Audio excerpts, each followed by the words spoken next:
back then, yeah. Those were simpler times, I think. I just feel like we may be going back to that, by the way. But in a way, good, because when I read things like the foundations of capitalism are shattering, I'm like, maybe we need that. Maybe we need some time where we're walking around with a donkey with pots clanging on the sides. You think that would just bring us back to reality? Yeah, because everything is amazing right now, and nobody's happy. Like, in my lifetime, the changes in the world have been incredible. When I was a kid, we had a rotary phone. We had a phone that you had to stand next to, and you had to dial it. Yes. You realize how primitive? You're making sparks in a phone, and you actually would hate people with zeros in their numbers because it was more. It was like, oh, this guy's got 2 zeros. Screw that guy. Why do I want to? Yeah. And then if they called and you weren't home, the phone would just ring lonely by itself. And then if you wanted money, you had to go in the bank for when it was open for like 3 hours. You had to stay in line, write yourself a check like an idiot. And then when you ran out of money, you just go, well, I can't do any more things now.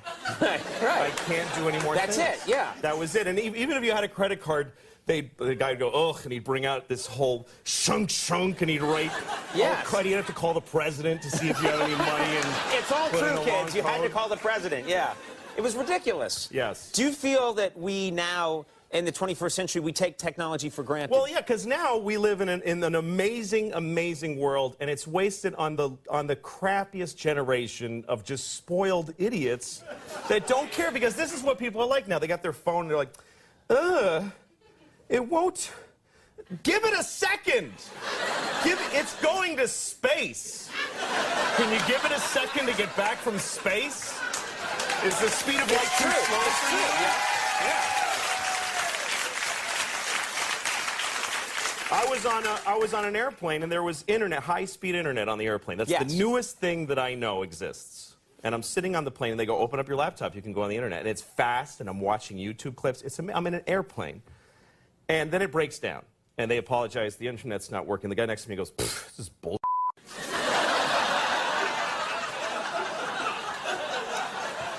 Like, how quickly the world owes him something he knew existed only 10 seconds ago. Right. And on planes,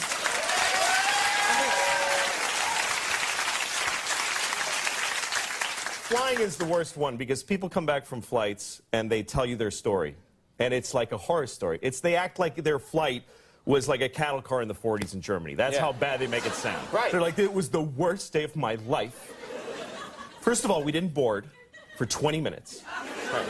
And then we get on the plane, and they made us sit there on the runway for 40 minutes. We had to sit there. Oh, really? What happened next? Did you fly through the air incredibly like a bird? Did you partake in the miracle of human flight, you non-contributing zero, that you got to fly? You're flying! It's amazing. Everybody on every plane should just constantly be going, oh my God! Wow! Yes! You're flying. You're sitting in a chair in the sky. Yes. Yeah. That's right. Now, Louis. But it doesn't go back a lot. and it's not really. You know, here's the thing. People, like, they say there's delays on flights. Yeah. Delays, really? New York to California in 5 hours. That used to take 30 years to do that, and a bunch of you would die on the way there and have a baby. You'd be a whole different group of people by the time you got there. Now you watch a movie and you take a dump and you're home. Yeah.